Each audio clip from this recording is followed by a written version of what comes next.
जानकी जीवन स्मरण जय जय राम पार्वती पते हर हर महादेव पुंडलीक वरदा हरि विठ्ठल. श्री अनंत कोटी ब्रह्मांड नायक राजाधिराज सच्चिदानंद सद्गुरु श्री ब्रह्मचैतन्य महाराज की जय. श्री महाराजांच्या सेवेमध्ये आपण दासबोधाची उजळणी पाहतोय. 9व्या दशकातील 4था समास आपण पाहतोय, जाणपण निरूपण. काल आपण पाहिलं की उत्तम गुणांचा अभ्यास आपण जाणीवपूर्वक करायला पाहिजे. ज्याच्याजवळ उत्तम गुण आहेत तोच खरा भाग्यवान आहे हे समर्थांनी आपल्याला पटवून दिलेलं आहे. या कारणे उत्तम गुण तेची भाग्याचे लक्षण, लक्षणे विण अवलक्षण सहजची झाले असं ते म्हणतात. आता पुढं तेहीच गोष्ट आपल्याला परमार्थासाठी आवश्यक आहे आणि कशी तेही सांगतात. म्हणजेच जाणते पण आवश्यक आहे, पण नेणतेपणाला टाकणं पण आवश्यक आहे. किंबहुना दोन्ही गोष्टी एकच आहेत. परमार्थामध्ये आपल्याला काय जाणायचं आहे ते ओळखून त्या दिशेनं पावलं टाकावी लागतात. जनामध्ये जो जाणता त्यास आहे मान्यता, कोणी एक विद्या असता महत्त्व पावे. प्रपंच अथवा परमार्थ जाणता तोची समर्थ, नेणता जाणीजे व्यर्थ निःकारण. नेणता विंचू सरपडसे, नेणता जीव घात असे, नेणता कार्य नासे कोणी एक. नेणता प्राणी सिंतरे, नेणपणे तऱ्हे भरे, नेणपणे ठक्के विसरे पदार्थ काही. नेणता वैरी जिंकिती, नेणता अपायी पडती, नेणता संहारती घडती जीवनास. समर्थ म्हणतात की जनामध्ये म्हणजे समाजामध्ये जो जाणणारा असतो त्यालाच लोक मानतात. उदाहरणार्थ समजा विद्या असेल आपल्याजवळ कोणती, तर आपल्याला समाजात महत्त्व येतं. प्रपंच काय किंवा परमार्थ काय जाणता आहे त्याचाच प्रभाव पडतो असं समर्थ म्हणतात. आणि जो नेणता आहे तो विनाकारणच वाया जातो किंवा आपलं आयुष्य वाया घालवतो. नेणतेपण म्हणजे माहीत नसणं आणि जाणतेपण म्हणजे माहीत असणं. या अर्थानं सुरुवातीला या शब्दांकडे आपण पाहूया. मग समर्थ काय सुचवत आहेत ते आणखी खोलात जाऊनही पाहूया. समर्थ म्हणतात, नेणतेपणामुळं विंचू सरपट असतो. म्हणजेच अज्ञानामुळं, गोष्टी माहीत नसल्यामुळं माणूस नको त्या दिशेला जातो, संकट ओढवून घेतो, जीवाचा घात ओढवून घेतो. समर्थ म्हणतायत, नेणता कार्य नासे कोणी एक. एखादं कार्य हाती घेतलं असेल तर अज्ञानामुळं बिघडून जातं. नेणता प्राणी सिंतरे म्हणजे प्राणी भ्रमात पडतो अज्ञानामुळं. अज्ञानामुळं भलत्या भरीला पडून माणूस काहीतरीच वागतो. अज्ञानामुळं माणूस फसतो, वस्तू विसरतो. नेणता वैरी जिंकिती, नेणता अपायी पडती म्हणजे आपल्या अज्ञानामुळं शत्रूही आपल्याला जिंकून टाकतो. आपल्या अज्ञानामुळं आपल्याला तोटा सहन करावा लागतो, हानी सहन करावी लागते. आपल्या अज्ञानामुळं संहार घडतो, जीवांचा नाश होतो. अज्ञानामुळं माणसांना आपलं हित कळत नाही असं समर्थ म्हणतायत. आपुले स्वहित न कळे जना, तेणे भोगिती यातना. ज्ञान नेणता अज्ञाना अधोगती. अज्ञानामुळंच माणसं अधोगतीच्या दिशेनं जातात. अज्ञानामुळंच त्यांना अनेक यातना भोगायला लागतात. ज्ञान असल्यामुळं काय फायदा असतो आणि अज्ञान असल्यामुळं कसं नुकसान असतं हे व्यवहारातील उदाहरणं देऊन समर्थ समजावून सांगतायत खरं. पण बारकाईनं पाहिलं तर लक्षात येईल की ते आपल्याला आपल्या आत्मज्ञानाकडे ढकलतायत. जोपर्यंत आपण कोण याचं ज्ञान आपल्याला होणार नाही, त्याला जोपर्यंत आपण ओळखणार नाही, ज्यानं आपण ओळखले जातो किंवा ज्यानं आपल्याला ओळखता येतं गोष्टींना. लक्ष देऊन ऐका बरं का. आपल्याला एखादं गणित कळलं, पण आत्मा आहे म्हणून कळलं. आत्ता दासबोधाचं निरूपण थोडं समजत असेल तर आत्मा आहे म्हणून समजत आहे. ते निरूपण समजत आहे म्हणून आत्मस्थिती ठरत नाही. एखादी वस्तू कळत आहे म्हणून आत्मा ठरत नाही. आत्मा आहे म्हणून आपलं कळणं घडतं, समजून घेणं घडतं आणि आपलं न समजणंसुद्धा आत्म्यापाशीच घडतं. असं पहा, एखादी गोष्ट आपल्याला नाही कळली, ती नाही कळली याची जाणीवसुद्धा आत्म्यामुळंच होते, जशी कळली याची जाणीवसुद्धा आत्म्यामुळं होते. असं हे जाणते नेणते पण दोन्हीही आत्म्याच्या अधिष्ठानावरती कार्य करतं. मग जसं एखादी गोष्ट कळत नसताना नुकसान होतं आणि माहीत असताना आपला फायदा होतो, तसंच परमार्थामध्ये जर आपण आत्मज्ञानाच्या दिशेनं वाटचाल केली नाही तर हातात नुकसान पडतं, आपला तोटा होतो. पण त्या दिशेनं आपण जात असू तरच आपण फायद्यात असतो. साधनांचे अनंत प्रकार आहेत. पूजन आहे, अर्चन आहे, वंदन आहे, नामस्मरण आहे, ध्यानधारणा आहे. नवविधा भक्तींच्या विस्तारात तर पुष्कळ काही सांगितलं गेलं आहे. पण हे सगळं आत्मज्ञानासाठी करायचं असतं हे लक्षात यायला पाहिजे. नामस्मरण कशाला करायचं तर नामी नामधारक एकत्र व्हावं म्हणून. ध्यान कशासाठी? ध्येय देता ध्यान एकत्र व्हावेत म्हणून. पादसेवन कशासाठी? तर सद्गुरू ज्या अवस्थेत आहेत त्या अवस्थेमध्ये ध्यानाच्या मार्गानं पोहोचता यावं म्हणून.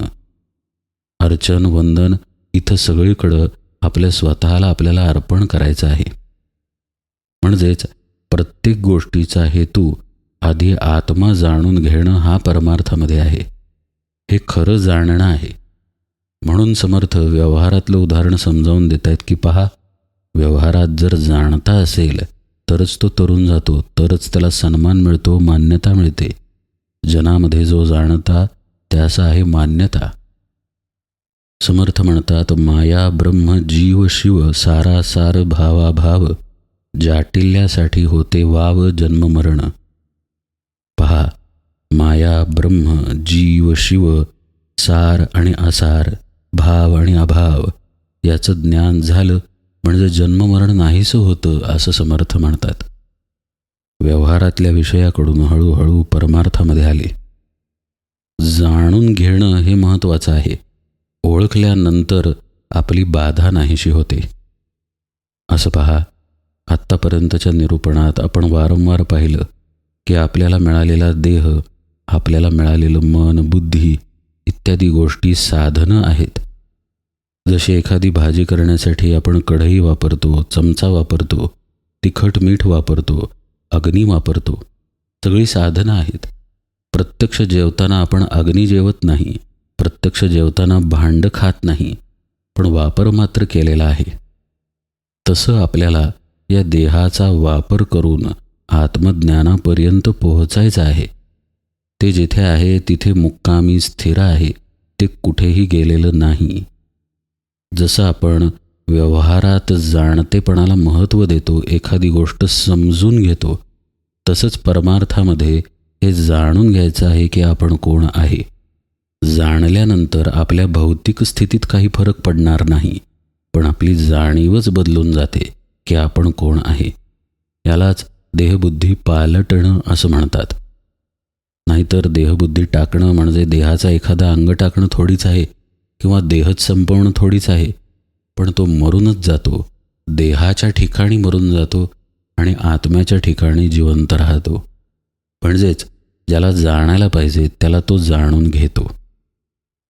ही प्रक्रिया करणं म्हणजेच माया ब्रह्म जीव शिव सारासार भावाभाव इत्यादी ओळखणं. आपण कोण नाही आणि आपण कोण आहे. पहा, लग्न झाल्यानंतर स्त्री आणि पुरुषामध्ये काय फरक पडतो? स्त्रीचं स्त्रीत्व बदलत नाही, पुरुषाचं पुरुषत्व बदलत नाही, पण आता जाणीव बदलते. आता मी हिचा नवरा किंवा आता मी ह्याची बायको अशी जाणीव तिथे येते. फरक पडला. देहात फरक पडला नाही, पण जाणीवेमध्ये फरक पडला की आपण कोण आहे. कशामुळे पडला? कारण विवाह संस्कार झाला. आता लग्न झालं हे बुद्धीनं दृढ धरलं म्हणून. परमार्थामध्ये वेगळं काय करायचं आहे? आपलं आपल्या आत्म्याशी, जीवाचं शिवत्वाशी लग्नच तर लागलं पाहिजे. जाणीव झाली की आपलं जन्ममरण सुटणार आहे, इतका महत्त्वाचा बोध समर्थांनी इथं केलाय. कोण करता निश्चयेसी बद्ध मोक्ष तो कोणासी, ऐसे जाणता प्राणी असी सुटका घडे. जाणीजे देव निर्गुण, जाणीजे मी तो कोण, जाणीजे अनन्य लक्षण म्हणजे मुक्ती. किती स्पष्ट सांगितलं पहा. प्रत्येक अक्षरामध्ये अक्षरशः सद्गुरुबोधाचा साठा लपलेला आहे. कोण करता, बद्ध कोण आहे हे ओळखायला पाहिजे. तुकाराम महाराज सांगतात, चाले हे शरीर कोणाची आहे सत्ते. आपण ऐकलं, सोडून दिलं तर त्याचा उपयोग काय? आत्ता कर्म घडत आहे तर ते सत्ता रूपानं करणारा वेगळाच आत बसलेला आहे आणि आपण देहामध्ये ममत्व ठेवून आहे हे ओळखायला पाहिजे. संपूर्ण दासबोध सांगितल्यानंतर समर्थांचे शब्द आहेत, सकळ करणे जगदीशाचे. समर्थ हे का म्हणतात? कारण त्यांच्या ठिकाणी ही जाणीवच नाही की मी दासबोध सांगितला, मी काहीतरी उपदेश केला, मी कुणाला काहीतरी शिकवलं. आणि आपण पहा, प्रत्येक गोष्टीत आपली मीपणाची जाणीव ठेवून वर्तन करतो. इथे हे जाणलं पाहिजे की आपण तिथे निमित्तासाठी आहोत. देह केवळ साधन म्हणून वर्तन करत आहे. ती जी ऊर्जा आहे देहात नांदणारी, त्या ऊर्जेलाही चालवणारा आत्मा स्वस्थ बसलेला आहे. हे स्वस्थपण आपल्यामध्ये निरंतर आहे, कधीही ते खंडित होत नाही. आपल्या अवस्था मात्र बदलत जातात, तो मात्र अवस्थेच्या पलीकडे स्थिर आहे. समर्थ म्हणतात, असा असलेला खरा कर्ता आपण लक्षात घेतला पाहिजे. अर्थातच हा कर्ता आहे भगवंत, आपलं स्वरूप. पण तिथे करते पण नाही आहे, ही तिथली गोम आहे. आपण एखादी गोष्ट करतो म्हणतो आणि करते पण घेतो. खरं पाहता गोष्ट घडलेली असते. ती घडताना अनेक गोष्टी एकत्रितपणे घडलेल्या असतात, म्हणून एक मुख्य घडलेली गोष्ट दिसून येते. असं पहा, वारकरी चालत चालत पंढरीला गेला. हे का घडलं? शरीरानं साथ दिली. ज्या रस्त्यांवरून तो गेला ते रस्ते कोणीतरी साफ केलेले होते. आज ते रस्ते स्वच्छ आहेत, डांबराचे आहेत. एक काळ असा होता की हे डांबरी रस्तेच नव्हते, मार्गही साफ नसायचे. कुणीतरी ते साफ करायचं. काट्यांवरून तर चालता येणार नाही. जरी चालायची पाळी आली तरी ते चालण्याचं सामर्थ्य देहामध्ये कुणीतरी दिलं. रस्ते साफ आहेत, त्या रस्त्यांवरून आज वारकरी चालत गेला. पण रस्ते बनवले कुणी? त्यावेळी ती प्रेरणा दिली कुणी? जेव्हा रस्ते बनवले जात होते तेव्हा राबत देहच होते, पण त्या देहाच्या मागे तीच सत्ता होती जी सत्ता आज वारकऱ्याला चालत नेत आहे. चालत चालत वारकरी जात आहे, वाटेत अन्न मिळत आहे. ते अन्नही कुणीतरी बनवत आहे. त्याच्याच सत्तेनं बनवत आहे ज्या सत्तेनं वारकरी चाललेला आहे. त्याच्याच सत्तेनं ते अन्न पचलं पण जात आहे. एकट्या वारकऱ्याचं नाही, सगळ्या वारकऱ्यांचं. अन्न उगवलं पण त्याच्याच सत्तेनं जाते. ते उगवलं गेलं, कुणीतरी ते बनवलं, म्हणून आज वारकऱ्याच्या समोर आलं. वारकऱ्याच्यातही तो आहे म्हणून तो ते खाऊ शकला. असा वारकरी पांडुरंगाच्या पुढे उभा राहिला. पांडुरंगात दुसरं कोण आहे? तोच आहे. त्याच्याच दर्शनाला पांडुरंगासमोर तो उभा राहिला आणि त्याच्यामध्ये पांडुरंग आहे म्हणून तो समोरच्या पांडुरंगाच्या मूर्तीला पाहू शकला. आशीर्वाद घेतले त्यानं परमेश्वराचे. मंदिरातून बाहेर आला, पुन्हा काहीतरी जेवला, पुन्हा घराकडे परत निघाला. हे सगळं तो करू शकला कारण आतमध्ये तो ज्याचं दर्शन घेऊन आला तोच विद्यमान होता म्हणून. पण त्यासाठी पुष्कळ गोष्टी एकत्रितपणे त्याच भगवंताच्या सत्तेनं जुळून आल्या.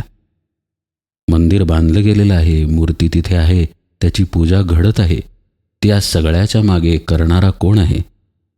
पहा, दर्शन घेऊन वारकरी बाहेर आला. बाहेर आल्यानंतरही प्राण आहे तसे चालत आहेत. कुणाची सत्ता आहे म्हणून ते चालत आहेत. ज्या सत्तेनं इथंपर्यंत आला त्याच सत्तेनं ते चालत आहेत. मग घराकडे परत गेला, अगदी घरी पोहोचला आणि मग म्हणाला, वारी झाली.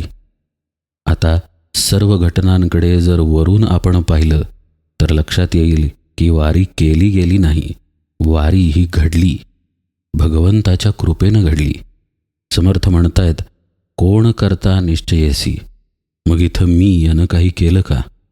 जर या गोष्टीचा सूक्ष्मतेनं विचार केला तर कुठलाच वारकरी असं म्हणू शकत नाही, किंबहुना कोणतीच व्यक्ती कधीच असं म्हणू शकत नाही की मी अमकं केलं, मी प्रवचन केलं, मी निरूपण केलं, मी श्रवण केलं, मी पूजन केलं, मी ध्यान केलं, मी नाम घेतलं, मी सद्गुरूंकडे गेलो, मी वारीला गेलो, वगैरे वगैरे.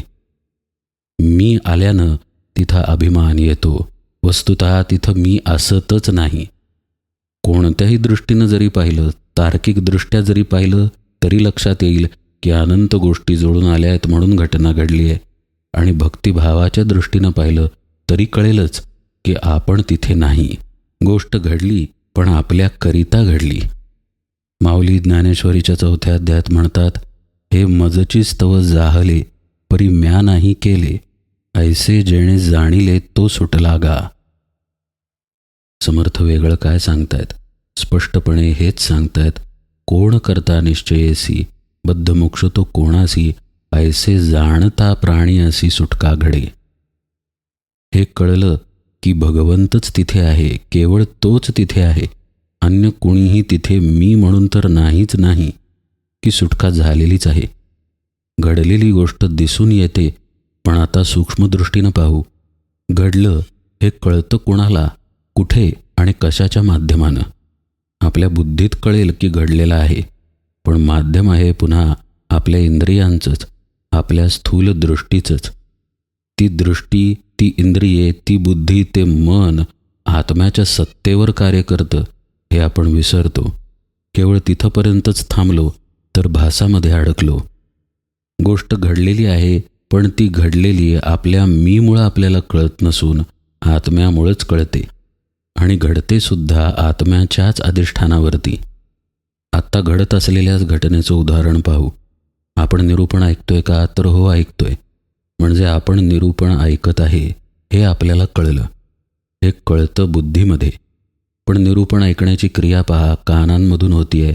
तो आवाज ऐकला जातोय, विषय समजून घेतला जातोय बुद्धीत, आणि मग बुद्धीच हा निर्णय देते की आपण निरूपण ऐकत आहे.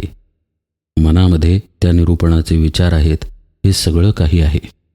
म्हणजे पहा, इंद्रियांच्या माध्यमानं आत आलं आणि इंद्रियांनीच निवाडा दिला की श्रवण घडत आहे.